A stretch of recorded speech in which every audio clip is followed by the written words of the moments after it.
everybody's been looking for a solution to homelessness. The general attitude of the public is, it's their own damn fault. Why can't they pull themselves up by their bootstraps? They're sleeping in the streets, are on drugs. It's a hot button political issue, and people need solutions. And they didn't realize that actually just helping people pay the rent is the solution.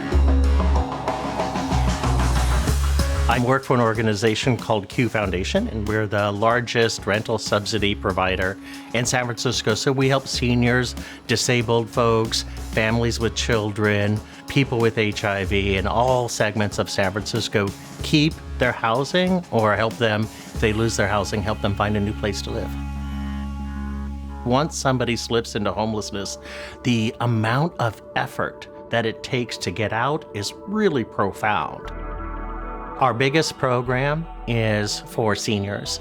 We serve about 1,000 people a year who are currently in our rent subsidy program.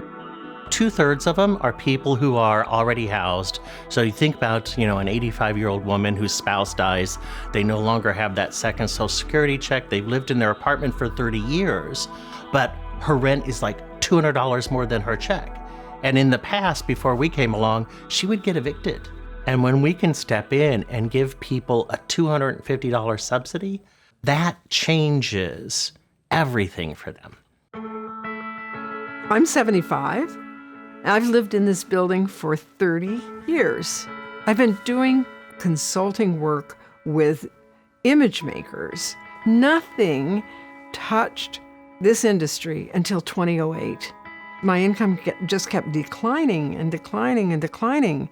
You keep thinking, it's going to go up next year. I'm going to do this. I'm going to, Instagram's going to help me, blah, blah, blah, whatever it is. It's going to come in and make things better. But it didn't. And suddenly I found myself down to the survival of, can I even afford to have an apartment at all? There's 5,000 seniors in San Francisco who are paying more than 70% of their income towards rent. She still has to work. And if the moment she stops working, she will become homeless. There was such a high volume of need. We started using technology just to survive. How are we going to write the rent checks when nobody's in the office? Our payment process in the past, it really took about 2 weeks. Printing out checks, I have to sign them, we have to stuff them in envelopes, stamps, labels, all that kind of stuff. It was a very involved process. How are we going to do this when everybody's working from home? We have some landlords that are in direct deposit, and then other landlords who want a paper check. And I was like, how am I going to do that? Bill.com was the only one that would allow us to do electronic payments and check payments in the same process, completely seamlessly integrated. And that's what we had to have. So we did not miss a beat. We did not miss a single rent payment. We went from a process that took us 2 weeks to a process that now takes us a day and a half. And it's just revolutionized everything that we do.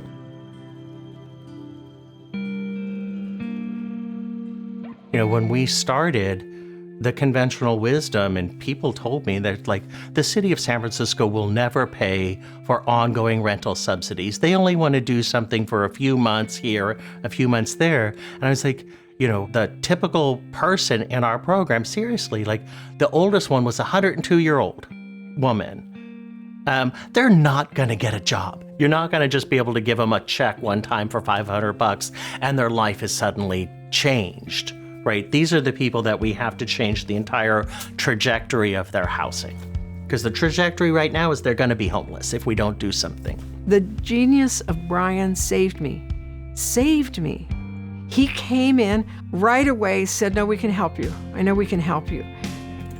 You have no idea what that moment was like. It was just a total lifesaver for me. Now I want to go spread the gospel. And so I was thinking that, instead of helping 1,000 people, I can help 10 or 20 nonprofits replicate what we did, and each of them help 1,000 people. And then for the same amount of effort, then we're helping 10,000 or 20,000 or even more, millions of people.